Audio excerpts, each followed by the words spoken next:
Hello students, देखिए ये जो मैं आपको नोट्स पढ़ाने वाला हूँ या आप बुक कह सकते हैं, जो बुक पढ़ाने वाला हूँ ये नीट में उन लोगों की चॉइस वाली बुक है जिनके नंबर 690 से ऊपर के हैं। मतलब जिन बच्चों को बायोलॉजी के आखिरी पॉइंट तक पहुँचना है ना, और इजी वे में पहुँचना है, यानी कि आपको डिटेल के साथ एक एक पॉइंट समझ में आ जाए, उस लेवल की ये बुक है। तो इसकी लाइन बाय लाइन को बहुत ध्यान से समझिए, और अगर आपने इस बुक की लाइन बाय लाइन को समझ लिया तो आपसे बोर्ड में, नीट में कोई नहीं छीन सकता आपके 100/100 मार्क्स बायोलॉजी में। तो आओ शुरू करते हैं। चैप्टर का नाम है रिप्रोडक्शन इन ऑर्गेनिज्म। रिप्रोडक्शन का मतलब क्या होता है? जब कोई ऑब्जेक्ट या कोई ऑर्गेनिज्म अपने आप को रिप्रोड्यूस करता है, यानी अपने ही जैसी एक नई स्पीशीज़ को जन्म देता है, तो उसे बोलते हैं रिप्रोडक्शन। और ऑर्गेनिज्म का मतलब हम लेते हैं हर उस चीज़ से जो ज़िंदा है, यानी कि द लिविंग ऑब्जेक्ट या living thing is called organism. तो रिप्रोडक्शन है क्या? Basically reproduction is one of the fundamental characteristic of living organism. एक लिविंग ऑर्गेनिज्म की फंडामेंटल कैरेक्टरिस्टिक को रिप्रोडक्शन कहते हैं। हालांकि ये डिफाइनिंग प्रॉपर्टी नहीं है। डिफाइनिंग प्रॉपर्टी उसको बोलते हैं जिसके हुए बगैर ऑब्जेक्ट को, यानी लिविंग ऑर्गेनिज्म को, हम लिविंग ऑर्गेनिज्म मानेंगे ही नहीं, यानी कि वो लिविंग ऑर्गेनिज्म के अंदर होना ज़रूरी है, उसे डिफाइनिंग प्रॉपर्टी कहते हैं। मगर फंडामेंटल कैरेक्टरिस्टिक का मतलब है जो फंडामेंटली पाई जाती है। It involve formation of young ones by growing up individual. जो बड़े लोग हैं, यानी ग्रोन अप, जो बड़े हो चुके, मैच्योर हो चुके, वो फॉर्मेशन करते हैं यंग वंस का, नए बच्चों का। This help in perpetuation of species. Perpetuation का मतलब होता है एक स्पीशीज़ के बाद अगली स्पीशीज़ का चलना। This is called perpetuation. तो ये अब कंटिन्यूएशन भी कह सकते हैं कि ये स्पीशीज़ के कंटिन्यूएशन में बहुत हेल्प करता है। अगला टॉपिक है आपका लाइफ स्पैन। लाइफ स्पैन का मतलब होता है कि आप जब कोई लिविंग ऑर्गेनिज्म पैदा होता है, यानी टेक द बर्थ, और उससे लेकर उसकी नेचुरल डेथ तक का टाइम जो होता है वो लाइफ स्पैन कहलाता है। इसमें एक्सीडेंट इन्वॉल्व नहीं है, ना कोई डिसीज़ से मरना इन्वॉल्व है। The period from birth to natural death of an organism is called life span. यहीं कहीं आप याद भी कर सकते हो इन चीज़ों को, कि लाइफ स्पैन का मतलब होता है क्या? वो पीरियड टाइम, यानी वो टाइम जब from birth to natural death, इसमें एक्सीडेंट नहीं होना चाहिए, नेचुरल डेथ तक का टाइम क्या कहलाता है? ऑर्गेनिज्म के लाइफ स्पैन कहलाता है। लाइफ स्पैन ऑफ ऑर्गेनिज्म में भी फ्यू मिनट। कुछ ऑर्गेनिज्म ऐसे होते हैं जो सिर्फ कुछ सेकंड, कुछ मिनट के लिए ज़िंदा रहते हैं और उनकी तभी नेचुरल डेथ हो जाती है। और कुछ ऐसे होते हैं जो 1000 ईयर्स तक जीते हैं, जैसे कि trees. Life span of May fly is 1 day. जो हमारी मे फ्लाई है उसका लाइफ स्पैन 1 डे होता है। वाइल जबकि ओशन कोबैग, जिसे बोलते हैं एंड आर्टिक इसलैंडिका, वो जी सकता है 400 से 510, 405 से लेके 410 ईयर्स तक। आई बात समझ में? तो कुछ लिविंग ऑर्गेनिज्म के यहाँ पर टेबल की फॉर्म में दिए हुए हैं लाइफ स्पैन।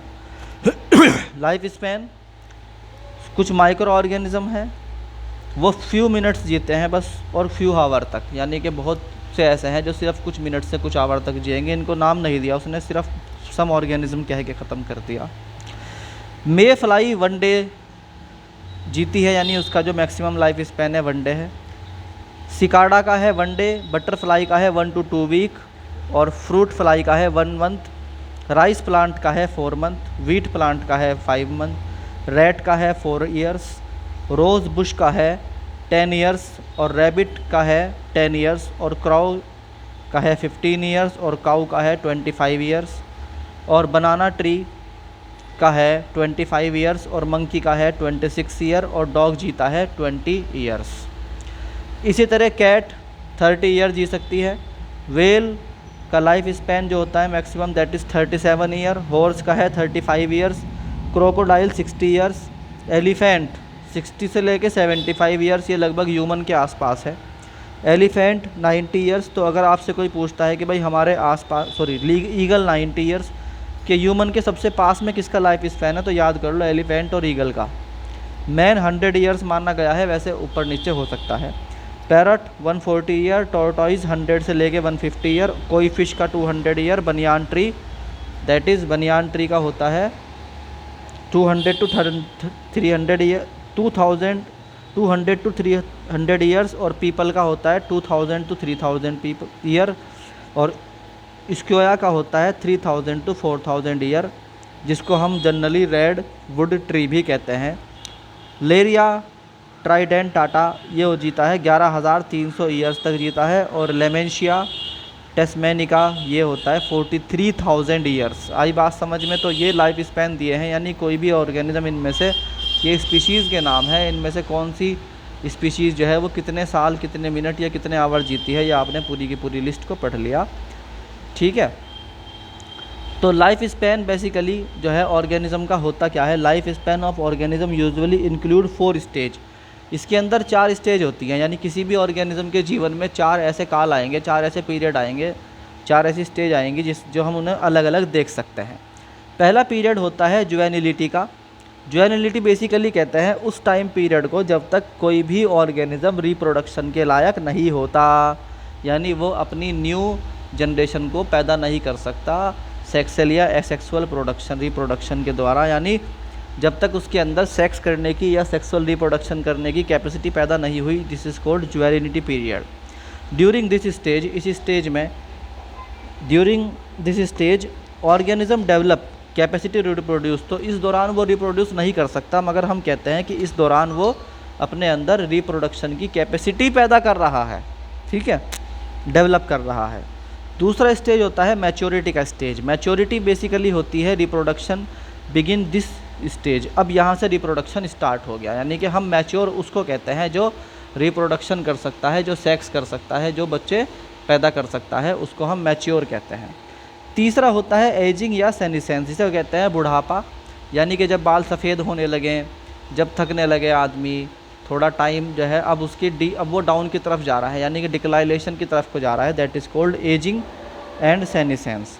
तो एजिंग क्या होता है? Progressive deterioration in the body of organism, यानी कि लगातार घटाव होना, घटते जाना किसी लिविंग ऑर्गेनिज्म का।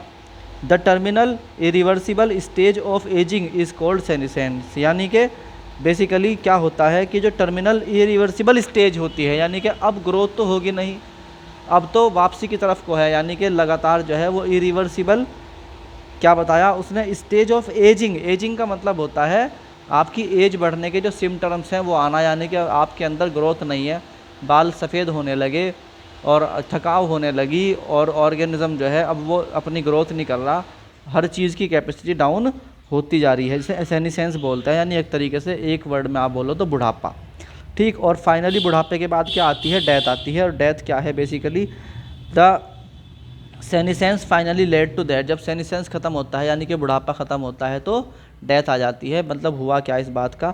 सबसे पहले जुवेनिलिटी बचपन था, उसके बाद मैच्योरिटी, यानी कि वो टाइम पीरियड चला है जब बच्चा पैदा करने की यानी कैपेसिटी है सेक्स करने की, और उसके बाद उसके अंदर आता है एजिंग या सेनिसेंस, जिसे बोलते हैं हमारी सिंपल लैंग्वेज में बुढ़ापा, और उसके बाद डेथ आ जाती है। तो डेथ है क्या? Basically during this stage final permanent cessation of all vital का मतलब होता है वो एक्टिविटी जिनमें एनर्जी की रिक्वायरमेंट होती है, क्योंकि आप एनर्जी के प्रोड्यूस करने लायक नहीं रहती बॉडी, तो डेथ हो जाती है उसकी। तो बोलता है कि यहाँ पर सीज़ हो गई, यानी सब कुछ ख़त्म हो गया ऑर्गेनिज्म के अंदर, और वो वाइटल एक्टिविटी नहीं कर सकता। यानी वाइटल एक्टिविटी ध्यान रखना, उसे बोलते हैं जब आप क्या करते हैं, लिविंग ऑर्गेनिज्म एनर्जी यूज़ करके और जो एक्टिविटीज़ करता है, चाहे वो मेटाबॉलिज्म हो, चाहे वो रिप्रोडक्शन हो, चाहे वो आपका कोई भी एक्टिविटी हो जो लिविंग ऑर्गेनिज्म से रिलेटेड है, this is called vital activity, वो ख़त्म हो जाती है। Change over from one stage to another stage is determination by genetic as well as environmental factor. एक स्टेज से दूसरे स्टेज पर जाना बेसिकली जेनेटिक भी होता है और एनवायरनमेंट भी इसके ऊपर इफ़ेक्ट करता है। तो होप आपको ये लेक्चर समझ में आया होगा। चलते हैं नेक्स्ट पेज की तरफ। तो स्टूडेंट अपनी बात को आगे बढ़ाते हैं। इट इज़ नॉट, बुक कहती है इट इज़ नॉट एसेंशियल, ये ज़रूरी नहीं है that life span of organism should be correlated with their size. इसका मतलब क्या कह रही है बुक? ये कह रही है कि कोई भी अगर लिविंग ऑर्गेनिज्म यानी ऑर्गेनिज्म जो है अगर साइज़ में बड़ा है तो इसका मतलब ये नहीं होगा कि उसका लाइफ स्पैन भी बड़ा होगा, यानी कि ज़्यादा जिएगा। छोटे कभी कभी क्या होता है, छोटे साइज़ के जो लिविंग ऑर्गेनिज्म है they live longer than big size living organism. तो इस बात को समझेंगे हम कैसे कि एग्जाम्पल है, एग्जाम्पल के तौर पे साइज़ ऑफ क्रो यानी कौवे का जो साइज़ होता है and parrot are not very different, बिल्कुल लगभग सेम होते हैं। आपने देखा होगा क्रो जो होता है और पैरट उनका साइज़ लगभग सेम होता है, but their life span show great difference, मगर उनके लाइफ स्पैन के अंदर बहुत ज़्यादा फ़र्क होता है। इन अदर एग्जाम्पल, दूसरे एग्जाम्पल में mango tree has much shorter life span as compare to peepal tree. जो मैंगो ट्री जो होता है ना उसका साइज, उसका जो लाइफ स्पैन है वो बहुत कम होता है किसके मुकाबले, पीपल ट्री के। Whatever is the life span, चाहे कोई भी लाइफ स्पैन हो, death of every organism is must. दुनिया में आज तक ऐसा कोई लिविंग ऑर्गेनिज्म नहीं पैदा हुआ जो जिसकी डेथ ना ही हो, सबके सब मरना ही है एंड में। It means no individual is immortal, कोई भी इमोर्टल नहीं है, कोई भी यानी ऐसा नहीं है जो नहीं मरेगा, सब मरेंगे ए टू जेड, एक को छोड़ के। कौन नहीं मरता, that is single cell. Single cell मतलब एमीबा। एमीबा को ऐसा माना जाता है कि वो जो है मरता नहीं है। It break out into two, यानी कि वो एक सिंगल सेल टूटता है और वो डबल सेल में या मोर देन 2 सेल्स में या सिंगल से सिंगल निकलेगा, बट वो मरता नहीं। तो जो पुरानी वाली बॉडी है वही नए वाले ऑर्गेनिज्म के अंदर डिफ्रेंशिएट हो जाती है। इसके बारे में अभी हम पढ़ेंगे नेक्स्ट पेज से। तो वो कहता है reproduction is the most important characteristics of living organism, इसलिए क्योंकि अगर लिविंग ऑर्गेनिज्म को अपने आप को ज़िंदा रखना है, अपने आप को आगे बढ़ाना है, तो उसके लिए रिप्रोडक्शन बहुत ज़रूरी चीज़ है। That's why we say that कि reproduction is one of the most important characteristic of the living organism. ध्यान रखना, डिफाइनिंग प्रॉपर्टी नहीं है, सिर्फ क्या है, ये एक इम्पॉर्टेंट कैरेक्टरिस्टिक है, इसके बगैर अस्तित्व ही नहीं होगा अगर कोई स्पीशीज़ अपने अंदर लिविंग और अगर रिप्रोडक्शन को ख़त्म कर देगी। तो पर्पज़ ऑफ रिप्रोडक्शन पूछा जा सकता है आपसे पेपर में, what is the purpose of reproduction. What is the purpose of reproduction is basically, पहला है continuity of species. Continuity of species का मतलब है कि जनरेशन बाय जनरेशन, मान लो आप देखते हो अपने आसपास डॉग को देखते हो, तो ये डॉग जो है वो लाखों करोड़ों साल से दुनिया में है, इसलिए कि जनरेशन बाय जनरेशन उसने अब वो क्या करते रहे, रिप्रोडक्शन करते रहे। ऐसे ह्यूमन काइंड भी क्या करता है, रिप्रोडक्शन करता है, नए बच्चे पैदा होते हैं, फिर वो बड़े हो जाते हैं, फिर वो अपने बच्चे पैदा करते हैं, तो फिर पुरानी जनरेशन जाती रहती है, नई जनरेशन आती है। तो इस तरह बोलते हैं कंटिन्यूएशन ऑफ स्पीशीज़ हो रही है। तो जो कंटिन्यूएशन ऑफ स्पीशीज़ है वो रिप्रोडक्शन बेसिकली है किसकी वजह से, रिप्रोडक्शन की वजह से। जो अगर कोई स्पीशीज़ ने रिप्रोडक्शन बंद कर दिया तो उसकी नेक्स्ट जनरेशन पैदा नहीं होगी और वो स्पीशीज़ क्या हो जाएगी, एक्सटिंक्ट हो जाएगी, यानी कि दुनिया में से ख़त्म हो जाएगी। इसलिए पर्पज़ में पहला है कंटिन्यूएशन ऑफ स्पीशीज़, यानी स्पीशीज़ का लगातार आगे बढ़ते जाना। दूसरा है पॉपुलेशन ऑर्गेनाइजेशन। पॉपुलेशन ऑर्गेनाइजेशन का मतलब होता है कि पॉपुलेशन को मेंटेन रखना, यानी अगर मान लीजिए कि ऐसा हो कि मतलब अगर 100 में से 5% या 10% ही रिप्रोडक्शन करेंगे तो फिर क्या होगा कि वो जो नई वाली जो उसकी पॉपुलेशन होगी वो घटती रहेगी। तो पॉपुलेशन को लगातार मेंटेन रखने के लिए क्या करना पड़ता है, रिप्रोडक्शन करना पड़ता है। तो reproduction maintain population of young adult and edged person. तो तीनों तरह की हमारे पास एक ही टाइम में, हर स्पीशीज़ के अंदर हमारे पास एक टाइम में तीनों अवेलेबल होते हैं। देखो आप इंसानों की तरफ को देखो, तो इंसान जो होते हैं, बच्चे भी देखते हो आप, जवान भी देखते हो और बूढ़े भी देखते हो। इसका मतलब क्या हुआ कि तीनों अवेलेबल हैं, इसका मतलब तीनों तरह की पॉपुलेशन को मेंटेन किया हुआ है। तीसरा होता है variation. Reproduction introduce variation in organism. Organism very करता है ताकि वो डिफरेंट एनवायरनमेंट में अपने आप को क्या कर सके, सर्वाइव कर सके। दैट्स वाई उसके अंदर वेरिएशन पैदा होता है। Useful variation are essential for adaptation and evolution. अब देखो करोड़ों साल पहले हम भी क्या थे, एक लिविंग ऑर्गेनिज्म थोड़े, हम आज जिस तरह देखते हैं उस तरह थोड़े ही थे हम उस तरह से। पहले हम ह्यूमन काइंड भी पहले क्या थे, सेल बने, फिर सेल के बाद डिफरेंट स्टेज से गुजरे और अब भी हम इवोल्यूशन के अंदर ही हैं। ठीक है, आप पुराने जब निएंडरथल्स वगैरह को देखोगे या अब से 2 लाख साल पुराने जो कंकाल मिलते हैं उनसे जो बनाई जाती है बॉडी, तो they are different from us, तो बिल्कुल अलग हैं हमारे से। इसका मतलब क्या हुआ कि वो जो वेरिएशन है वो लगातार जो है ना रिप्रोडक्शन की वजह से आता रहा और हम नए नए मौसम को झेलने के लिए लायक बनते रहे। So we are able to face the adaptation and variations. That is why we are here. तो चौथा है लाइफ। लाइफ दुनिया में है क्यों, लाइफ सिर्फ इसलिए है क्योंकि लाइफ के हर स्पीशीज़ अपने आप को क्या कर रही है, रिप्रोड्यूस कर रही है। अगर नई स्पीशीज़ पैदा नहीं होंगी, नई जनरेशन पैदा नहीं होगी तो लाइफ ख़त्म हो जाएगी। तो दुनिया में लाइफ होने की एक वजह है रिप्रोडक्शन। तो आपको पर्पस समझ में आ गए। अब है basic features of reproduction. Basic features हैं क्या रिप्रोडक्शन के। पहला है all models of reproduction have some common basic feature. सभी जितने भी तरह के हमारे पास रिप्रोडक्शन है उनके अंदर कुछ चीज़ें कॉमन हैं। Number 1, synthesis of RNA protein. सब के सब एक ही काम करते हैं कि वो सिंथेसिस करते हैं आरएनए को, प्रोटीन को और अदर बायोकेमिकल्स को, दूसरे बायोकेमिकल्स को। दूसरा, replication of DNA. Replication of DNA का मतलब होता है डीएनए को लगातार दोबारा बनाते रहते हैं, यानी डीएनए की कॉपी बनती रहती है 24 घंटे, हर वक्त डीएनए की कॉपी बनती रहती है। एक सेकंड भी ऐसा नहीं होता कि डीएनए अपने आप को रिप्लिकेट ना कर रहा हो। रिप्लिकेशन का मतलब होता है नई कॉपी बनाना, बिल्कुल सेम पहले वाले की जैसी। तीसरा होता है, third is cell division. Cell लगातार टूटता रहता है और नए सेल को जन्म देता रहता है। This is called cell division. ध्यान रखना, लोग सेल डिवीजन से कभी कभी मिसअंडरस्टूड हो जाते हैं। सेल डिवीजन का मतलब होता है द स्टेज या time when the cell is dying. Cell मर रहा होता है और सेल अपने अंदर से नए सेल डेवलप कर रहा होता है। Growth of cell. Growth of cell का मतलब होता है जब सेल जो है वो क्या करता है, जब सेल जो है वो फूड इंजेक्ट करता है, खाता है, तो एट दैट टाइम क्या होता है कि वो प्रोटीन डेवलप कर रहा होता है और सेल लगातार बढ़ रहा होता है। और फॉर्मेशन ऑफ रिप्रोडक्टिव यूनिट, और बहुत सी चीज़ों के अंदर रिप्रोडक्टिव यूनिट पैदा होती हैं, यानी पहले से नहीं होती, वो बनती हैं। विद लाइफ टाइम वो ज्वेलिनिटी के साथ साथ डेवलपमेंट होना शुरू होता है और फिर वो मैच्योरिटी के टाइम कम्प्लीटली अपने फॉर्म में आ जाती हैं। और formation of new individual from the reproductive unit. जो रिप्रोडक्टिव यूनिट्स हैं वहाँ से पैदा होता है नया जनरेशन। ठीक है, अब आपका अगला है टाइप ऑफ रिप्रोडक्शन। कितने तरह के रिप्रोडक्शन होते हैं। Basically mode of reproduction depend upon the structural complexity, यानी कौन सा रिप्रोडक्शन होगा, एसेक्सुअल होगा या सेक्सुअल होगा। बेसिकली ये डिपेंड करता है इस बात पे कि ऑर्गेनिज्म का स्ट्रक्चर क्या है। आई बात समझ में। तो इसकी फिजियोलॉजी क्या है और इसकी हैबिटेट क्या है, 3 चीज़ों के ऊपर डिपेंड करता है। याद कर लो, नीट के पॉइंट ऑफ व्यू से बहुत इंपॉर्टेंट लाइन है कि मोड ऑफ रिप्रोडक्शन किस बात पे डिपेंड करता है। बेसिकली कॉम्प्लेक्सिटी, फिजियोलॉजी और हैबिटेट पे।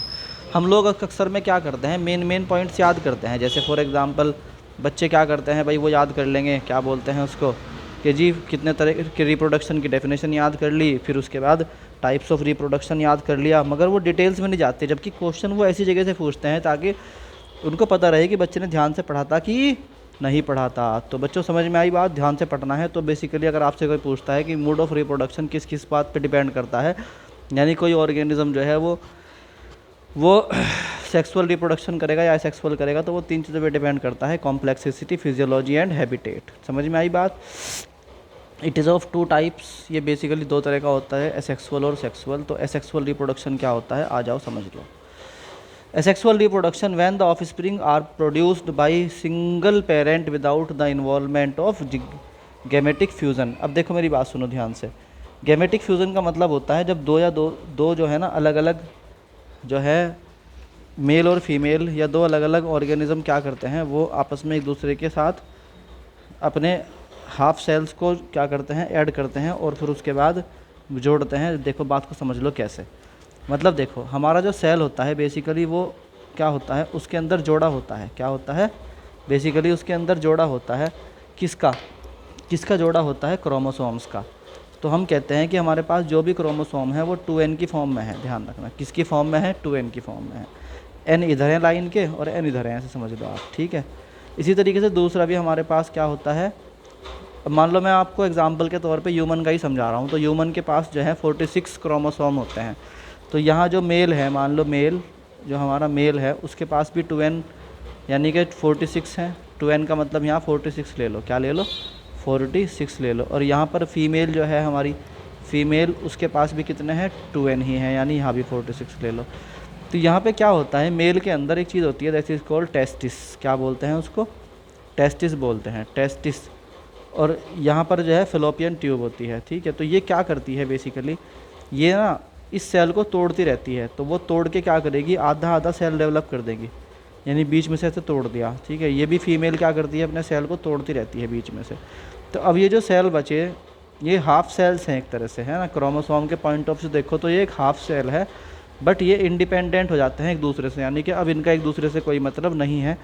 तो दो अलग अलग सेल हो जाते हैं। तो इसके अंदर कितने क्रोमोसोम होंगे n, इसके अंदर भी कितने होंगे n, क्योंकि पहले कितने थे 26 थे, 46 थे। तो यहाँ पर कितना रह गया 23 रह गए, यहाँ पे 23 क्रोमोसोम रह गए।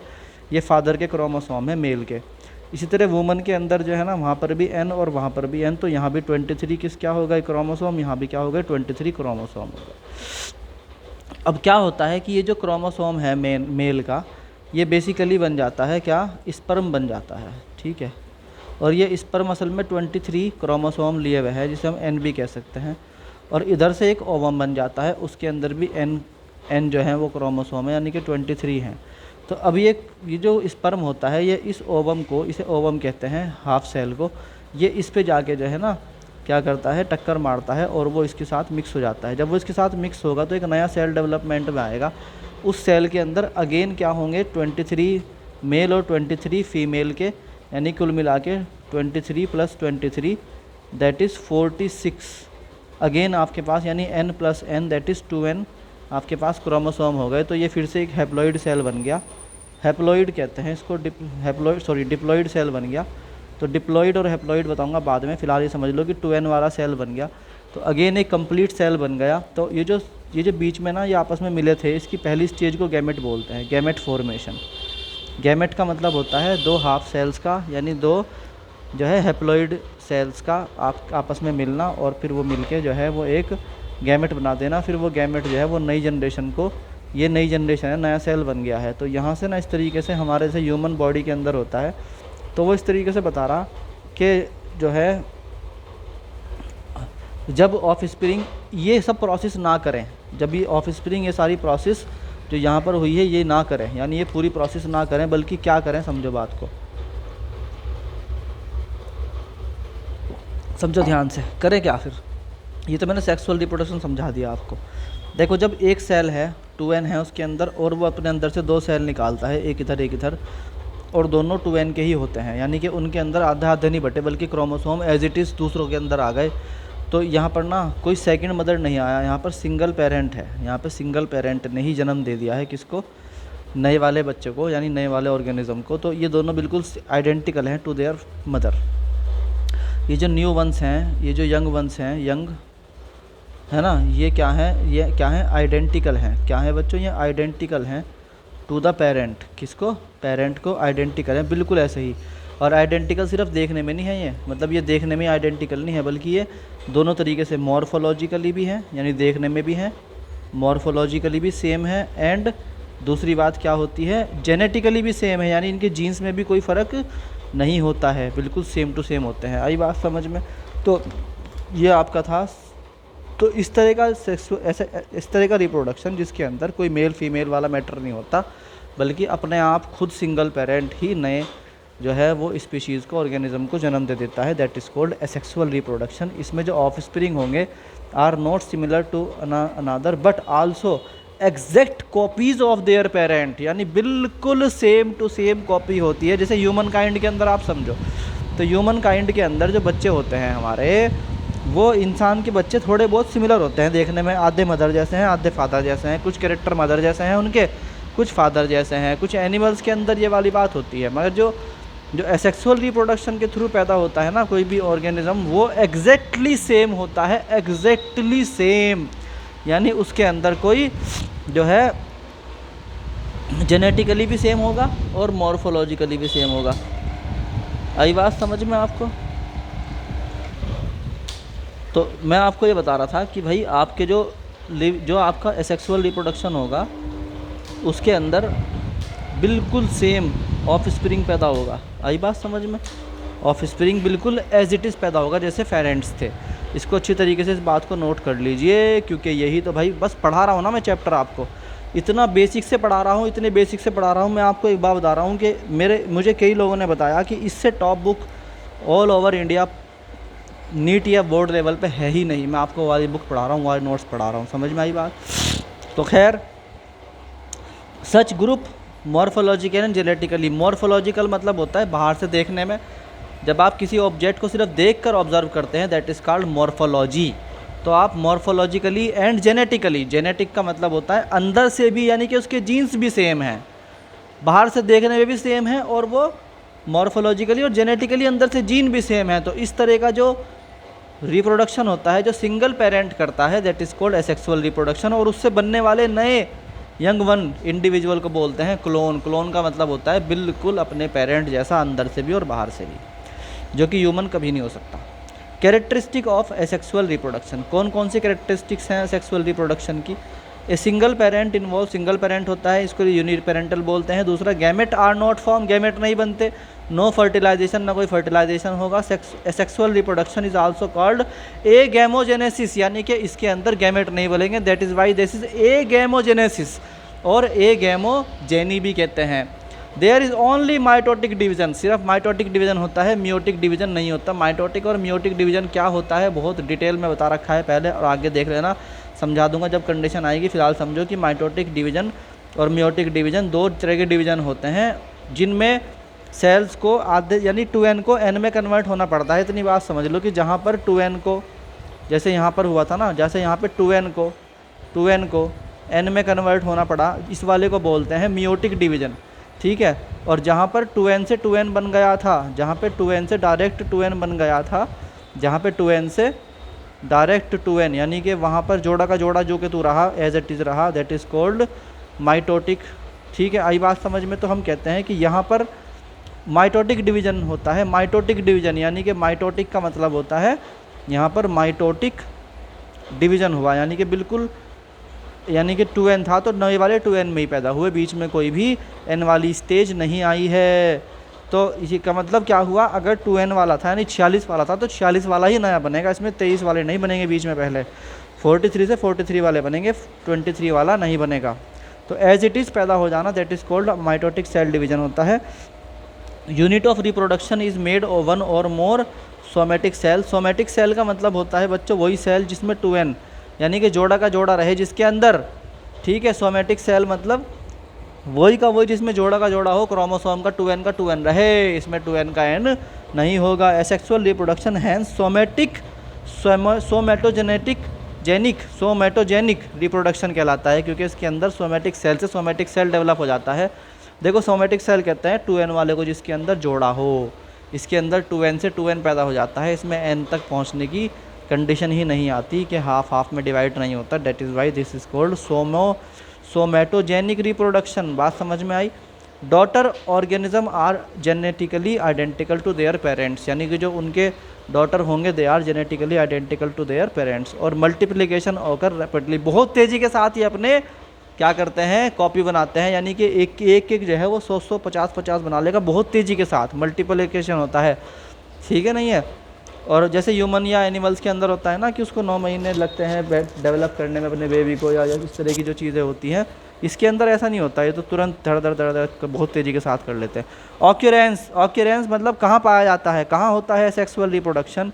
Asexual reproduction occurs in unicellular organism, ये सिर्फ मोनेरिया में होता है या फिर प्रोटिस्टा में होता है। जैसे आपको याद होगा देयर आर 5 किंगडम क्लासिफिकेशन, उसके अंदर जो मोनेरा और प्रोटिस्टा है सिर्फ वहाँ पर पाया जाता है मेनली। यहाँ पे मैनी प्लांट्स एंड एनिमल्स भी करते हैं, मगर बड़े एनिमल्स नहीं कर पाते, मतलब छोटे एनिमल ये करते, कुछ एनिमल्स और कुछ प्लांट में भी होता है।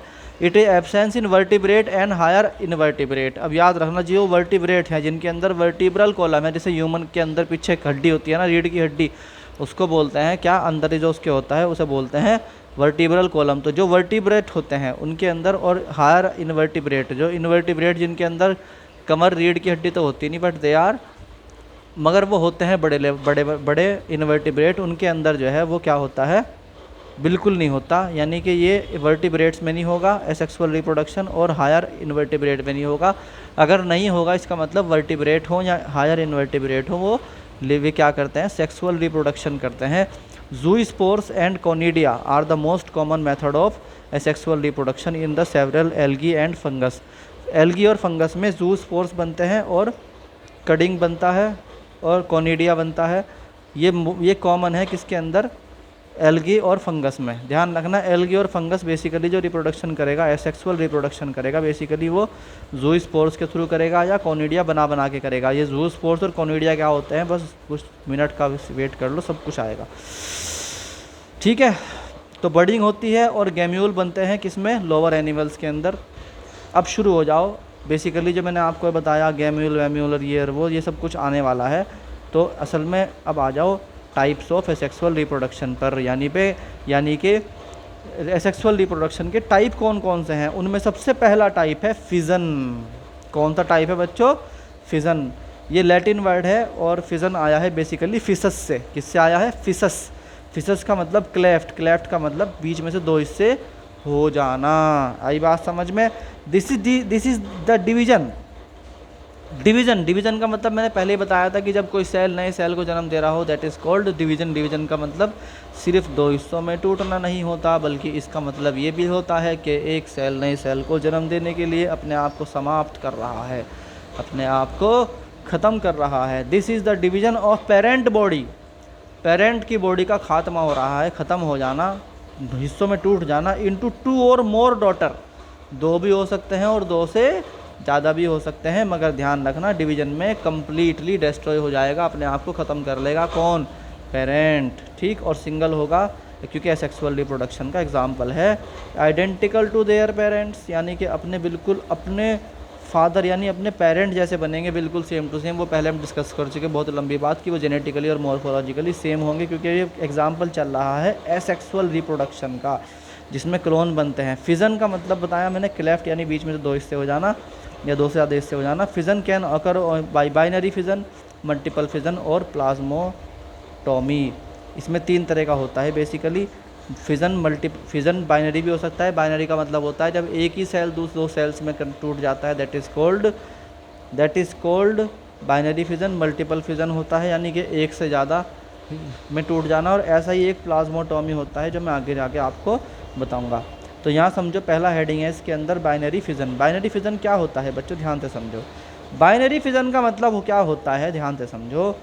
बाइनरी का मतलब होता है जब एक सेल 2 या 2 से ज़्यादा हिस्सों में टूट जाए, एक सेल जब एग्जैक्टली 2 डॉटर सेल पैदा करे, एक सेल जब सिर्फ 2 डॉटर सेल पैदा करेगी, that is called binary fission. मतलब क्या हुआ, बात को समझो ध्यान से। ये आपके पास एक सेल था 2n, इसने एग्जैक्टली 2 सेल पैदा किए नए वाले अपने जैसे आइडेंटिकल, ये भी 2n है, ये भी 2n है, तो इसको बोलते हैं क्या, बाइनरी फिजन। बाइनरी का मतलब हो गया 2 हिस्सों में खुद ब्रेक हो गया और 2 नए डॉटर सेल पैदा कर दिए। आई बात समझ में। अब आ जाओ आगे। इसमें भी binary fission in this process, इस प्रोसेस में ऑफ एसेक्सुअल रिप्रोडक्शन, ये प्रोसेस एसेक्सुअल रिप्रोडक्शन की है basically. Parent organism divide into 2 halves, 2 halves में टूट जाता है। Each half forming an independent daughter organism, और एक हाफ, दोनों हाफ अलग अलग होंगे और इंडिपेंडेंट होंगे, यानी एक का मतलब दूसरे से कुछ नहीं होता, बिल्कुल इंडिपेंडेंट होते हैं। बाइनरी फिजन इन्वॉल्व माइटोसिस, इसके अंदर माइटोसिस होता है, इसका मतलब 2n से 2n डेवलप होता है। 2n से n डेवलप होने वाली कंडीशन आती ही नहीं है। द रिजल्ट ऑफ स्प्रिंग, जो रिजल्टेंट ऑफ स्प्रिंग यानी कि नए जो ऑफ स्प्रिंग बने हैं वो जेनेटिकली बिल्कुल आइडेंटिकल होते हैं अपने पेरेंट्स से, टू ईच अदर, और एक दूसरे के लिए भी, यानी कि वो पेरेंट्स जैसे तो होंगे ही और एक दूसरे के जैसे ही बिल्कुल सेम टू सेम एक दूसरे के जैसे होंगे।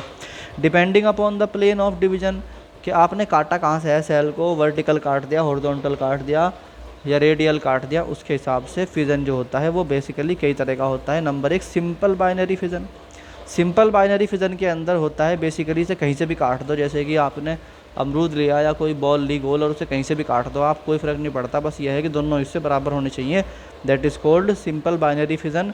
ये एग्जांपल है किसमें, बाइनरी फिजन। इस तरह का बाइनरी फिजन अमीबा के अंदर होता है, अगले पेज में उसका डायग्राम आने वाला है, अभी समझ लो। सिंपल बाइनरी फिजन किसे बोलते हैं। लॉन्गिट्यूडनल का मतलब होता है जब किसी चीज़ को आप लंबाई से काट दो, यानी कि आप इस तरह से लंबाई से किसी चीज़ को काट दो, that is called longitudinal binary fission. The plane of division passes along the longitudinal, यानी लंबाई के हिसाब से काटना, दैट इज़ कॉल्ड क्या, लॉन्गिट्यूडनल। और इसका जो एक्सिस है, एक्सिस दैट इज़ दी, तो बाइनरी फिजन जो अभी पढ़ रहे थे हम, उसके अंदर हम पहुंच गए हैं। एक्सिस ऑफ बाइनरी फिजन के ऊपर डिपेंड करता है। इट अकर्स इन, यानी जो लॉन्गिट्यूडनल है वो किस में होता है, यूग्लेना के अंदर होता है। तो ऐसे आपको याद है कि मैंने आपको बताया था अमीबा किस में होगा, ट्रांसवर्स में, यानी किसी भी प्लेन के अंदर कर दो बाइनरी फिजन होगा।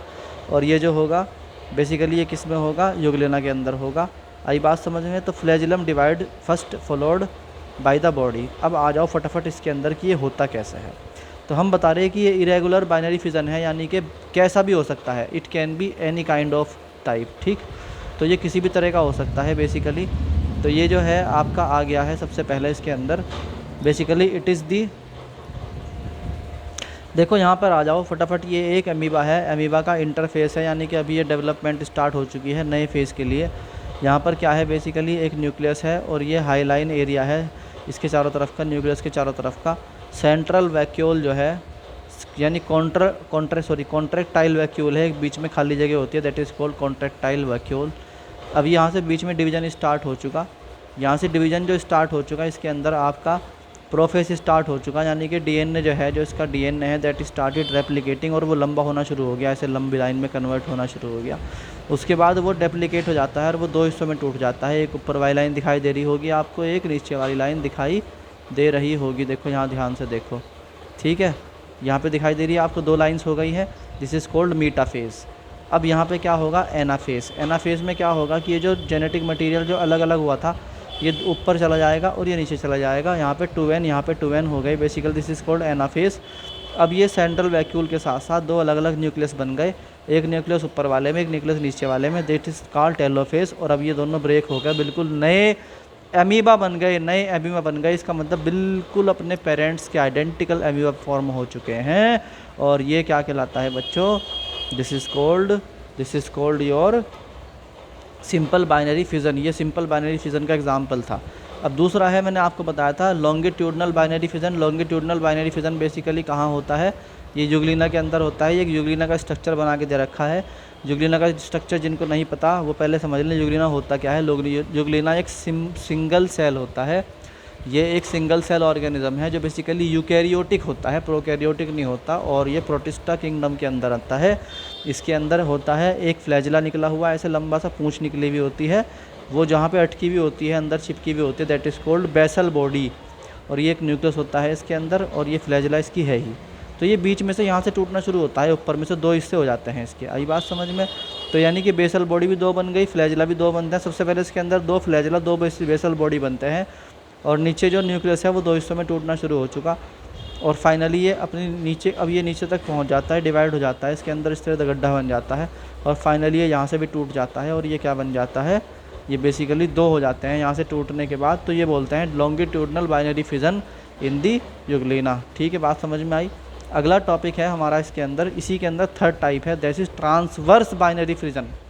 ट्रांसवर्स में ध्यान रखना, किसी भी चीज़ को बीच में से काट दो, दैट इज़ कॉल्ड ट्रांसवर्स। यानी अगर ये पेन आपके पास रखा हुआ है तो अगर आप इसे कहीं भी काट सकते हो, that is called simple binary fission. अगर आप इसको सिर्फ लंबाई के अकॉर्डिंग काट सकते हो, that is called longitudinal binary fission. और अगर इसे आप बीच में से काटोगे, ऐसे बीच में से काटोगे, तो ये this will be called transverse binary fission. तो हम आ गए हैं अब ट्रांसवर्स बाइनरी फिजन पर।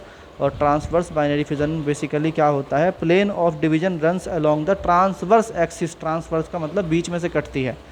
आई बात समझ में। इसके एग्जाम्पल कौन कौन है, पैरामीशियम है, प्लेनेरिया है, और डायाटम्स है, और बैक्टीरिया है। आई बात समझ में।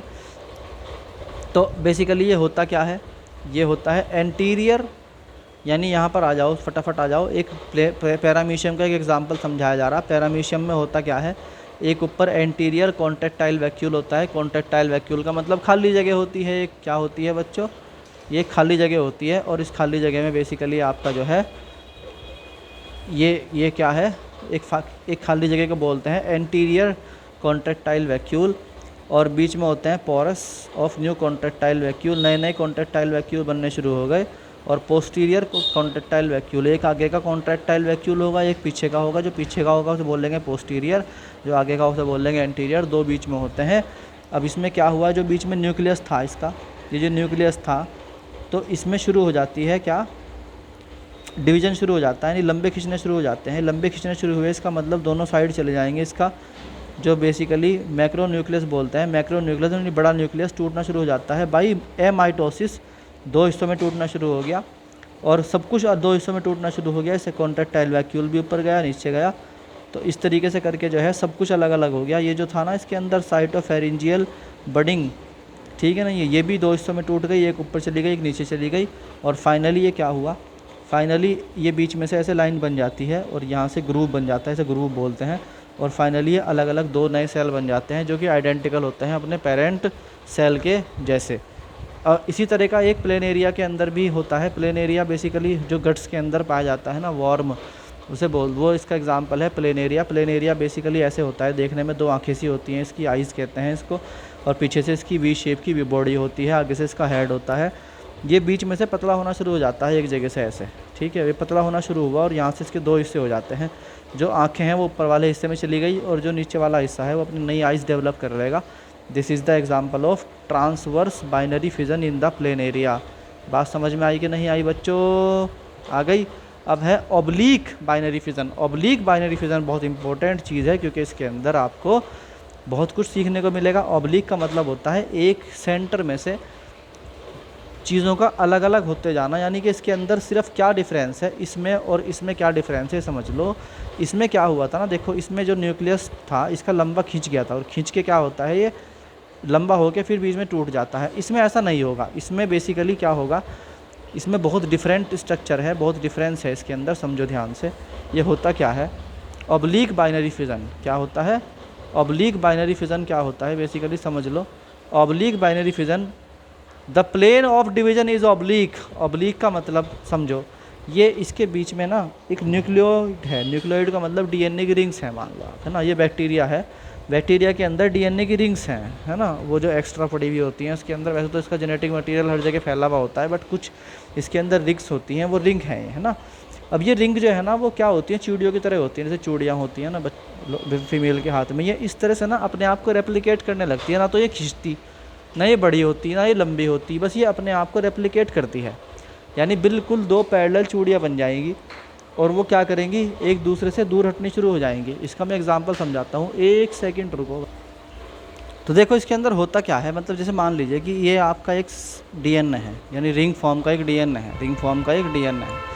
ये अपने ऊपर ही सेम टू सेम एक और ऐसी ही सेम टू सेम आपको दिखाई भी नहीं देगी। ये अब दो हो गई है, यानी कि एक पहले थी एक और हो गई। अपने ऊपर एक बिल्कुल अपने जैसे रिंग को डेवलप करना शुरू कर देता है, यानी अपने आप को रेप्लिकेट करना शुरू कर देता है। अब वो रिंग धीरे धीरे अलग होने लगती है इस तरह से, ठीक है, अलग होगी, यानी थोड़ी देर बाद वो ऐसे हो जाएगी, थोड़ी देर बाद वो ऐसे हो जाएगी और फाइनली वो बिल्कुल अलग अलग दो हिस्सों में टूट जाएगी ऐसे। तो यहाँ पे क्या होता है, एक ही रिंग जो बिल्कुल अपने सेम साइज़ की दूसरी रिंग को डेवलप करेगी और फिर वो रिंग एक दूसरे से दूर हटने लगेंगे। जैसे सेम सेंटर में न्यूक्लियोइड था डीएनए, और ये बैक्टीरिया की सेल वाल है और ये बाकी सेल का स्ट्रक्चर है। यहाँ पे क्या हुआ, दो अलग अलग होनी शुरू हुई, दो अलग अलग होते होते दूर हटनी शुरू हो गई, दूर हटते हटते ये कंडीशन हो गई कि बिल्कुल दूर हो गई। और इस तरीके से प्लाज्मा मेम्ब्रेन के अंदर ग्रूव डेवलप होने शुरू हो गए, यानी कि जो इसकी सेल वाल है उसके अंदर ग्रूव यानी गड्ढे डेवलप होने शुरू हो गए। गड्ढे धीरे धीरे जो हैं वो सेपरेट करते हैं और बेसिकली फाइनली दो डॉटर सेल एक दूसरे से बिल्कुल सेपरेट हो जाती हैं। This is called oblique binary fission. और एक होता है multiple binary fission. Multiple binary fission में एक ही बार में बहुत सारे क्या होते हैं, बहुत सारे सेल्स डेवलप हो जाते हैं। And in this condition only you can understand the condition that यहाँ पर एक साथ बहुत सारे सेल डेवलप होंगे इस तरह से। यानी यहाँ पर देखो ध्यान से, यहाँ पे एक सिस्ट बनती है। इस सिस्ट पहले एक सेल होता है, उस सेल के चारों तरफ 3 वॉल बनती हैं, 3 लेयर बनती हैं ऐसे। देखो 3 लेयर बनने को सिस्ट बोलते हैं, ये बात ध्यान रखना आज के बाद बहुत अच्छी तरीके से।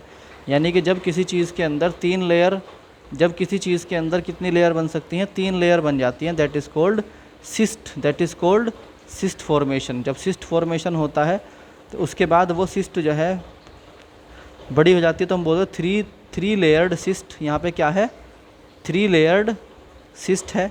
और 3 लेयर्ड सिस्ट जो है बेसिकली ये जो 3 लेयर्ड सिस्ट है आपका, ये डेवलप हुई और ये न्यूक्लियस सेंटर में है और साइटोप्लाज्म आपका एज इट इज़ है। अब यहाँ पे क्या होगा, ये न्यूक्लियस बहुत सारे बन जाएंगे अंदर सिस्ट के अंदर।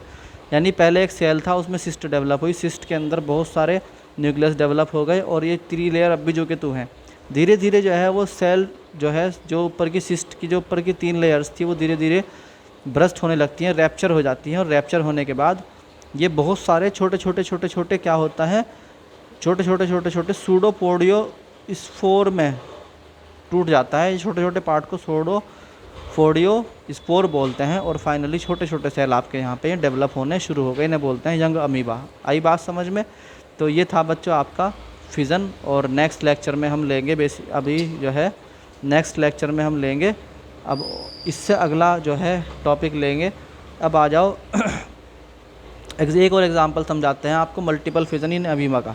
मल्टीपल फिज़न इन अमीबा का मतलब क्या होता है कि एक जब अनफेवरेबल कंडीशन होती हैं, यानी अनफेवरेबल कंडीशन का मतलब अमीबा नॉर्मली क्या करेगा, बाइनरी फिज़न करेगा, मगर जब वो बाइनरी फिज़न भी नहीं कर सकता और मान लो बहुत तेज़ी के साथ ठंड हो गई या कुछ और मामला हो गया या पानी ख़त्म हो गया, तो उस कंडीशन पर अमीबा क्या करेगा, अपने चारों तरफ 3 लेयर डेवलप कर लेगा। It will form 3 layers upon it self, इस तरीके से, ठीक है। वो 3 लेयर डेवलप कर लेगा अपने चारों तरफ, और वो क्या करने लगेगा, उन 3 लेयर को डेवलप करने के बाद ये जो न्यूक्लियस है उस न्यूक्लियस को मल्टीप्लाई करना शुरू कर देगा छोटे छोटे हिस्सों में। अब ये छोटे छोटे हिस्सों में डेवलप हो गया बहुत सारे, तो ये छोटे छोटे हिस्से जो है ना वो नए सेल बन जाएंगे और उनको बोलते हैं सूडोपोडियो स्पोर बोलते हैं एक को, ठीक है, एक को, इनमें से बहुत सारे हैं। फिर जब ये ब्रस्ट होती है सेल यानी कि जो सिस्ट की वाल्स होती हैं ब्रस्ट हो जाती है, फट जाती हैं, ये फटने के बाद छोटे छोटे नए नए यंग अमीबा पैदा करेगा। मगर ये ध्यान रखना कि जो मल्टीपल फिज़न इन अमीबा होता है it is only take place in the unfavourable condition, ठीक है। और ये सिस्ट बनने को बोलते हैं एनसिस्टेशन, और छोटे छोटे स्पोर बनने को बोलते हैं स्पोर्यूलेशन। आई बात समझ में? और ये एग्जाम्पल है इसके अंदर किसका, अमीबा का।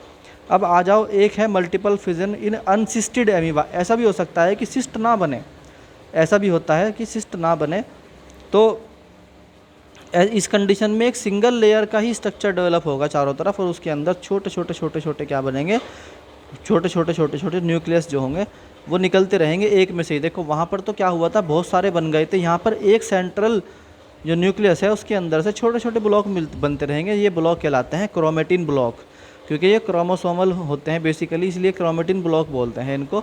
और ये क्रोमेटिन ब्लॉक जो होते हैं बेसिकली ये न्यूक्लियस में कन्वर्ट हो जाते हैं थोड़ी देर बाद, और वो सेंट्रल बॉडी जो है वो जू की तू रहती है, वो नहीं बदलती, ठीक।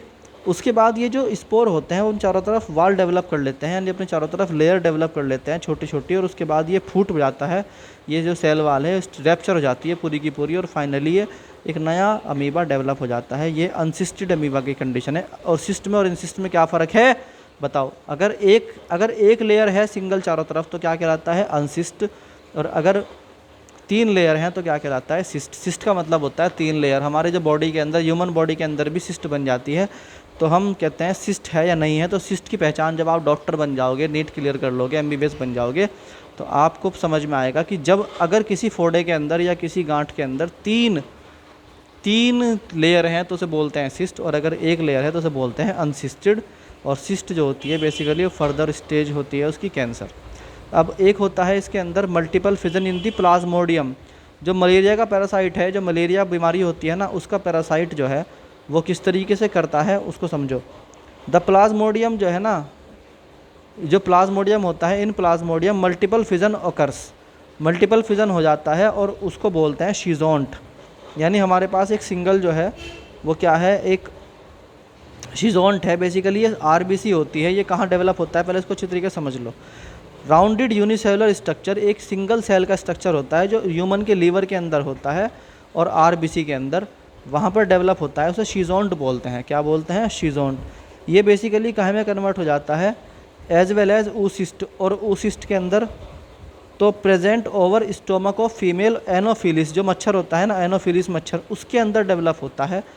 और व्हेन मल्टीपल फिज़न अकर इन शिजोंट, जब शिजोंट के अंदर मल्टीपल फिज़न होगा तो क्या कहलाता है, शीज़ोगोनी कहलाता है। ध्यान रखना, शीज़ोगोनी। तो शीज़ोगोनी क्या है, जो प्लाज्मोडियम है यानी कि मच्छर के अंदर एक पैरासाइट होता है जिसे बोलते हैं मलेरिया पैरासाइट, उसके सेल को बोलते हैं, यूनिसेल को क्या, शिजोंट बोलते हैं। और उसके अंदर बहुत सारे डॉटर न्यूक्लियस डेवलप हो जाना, दिस इज़ कॉल्ड शीज़ोगोनी।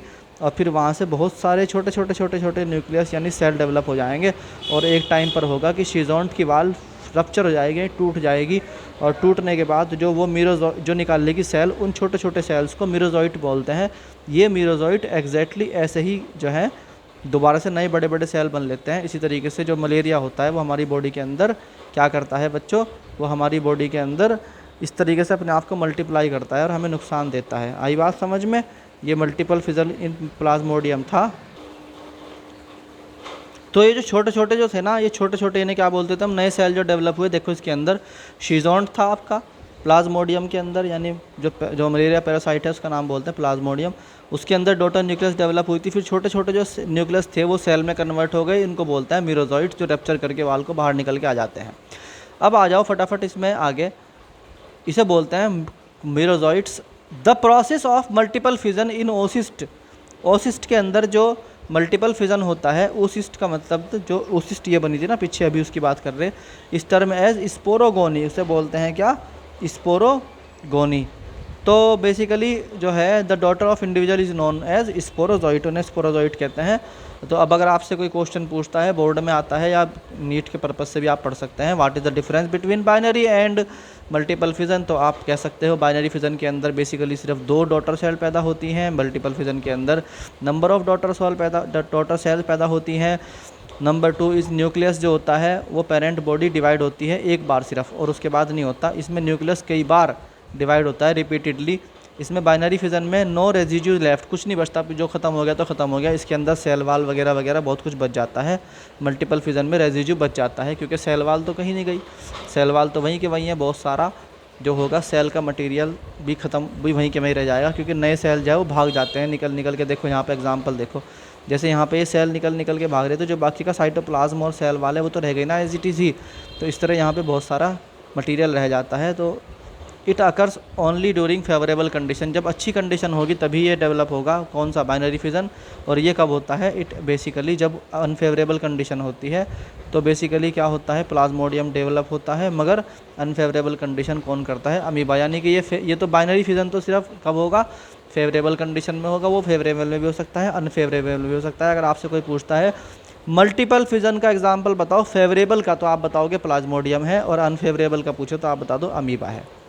यहाँ पर binary fission makes the organism immortal, binary fission से ऑर्गेनिज्म इमोर्टल बन जाता है, क्योंकि इसके अंदर इमोर्टलिटी इसलिए आती है क्योंकि इसके अंदर जो है जो सेल था वो नए सेल में डेवलप हो गया और कुछ पीछे नहीं बचा, कुछ भी नहीं बचा, एज इट इज़ सारा का सारा जो है वो नए में कन्वर्ट हो गया। एग्जाम्पल है bacteria, amoeba, Euglena, paramecium and planaria.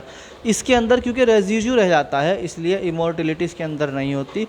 जब अनफेवरेबल कंडीशन में अमीबा करे तो उसे इमोर्टल नहीं कहा जाएगा, और प्लाज्मोडियम को भी इमोर्टल नहीं कहा जाएगा। ये आपका था फिज़न। आपके फिज़न ख़त्म हो चुका। Now we will start budding in the next lecture. मज़ा आ रहा हो तो पढ़ते जाओ पढ़ते जाओ, अभी बहुत कुछ सीखने के लिए मिलेगा। जब आप बोर्ड के लिए क्वेश्चंस को याद करोगे तो आपको कुछ भी याद नहीं करना पड़ेगा, बहुत सिंपल तरीके से पूरा चैप्टर आपको बगैर याद करे ही आ जाएगा। बस आपको लिखने की प्रैक्टिस करनी है और मैं आपको होमवर्क दे दूँगा।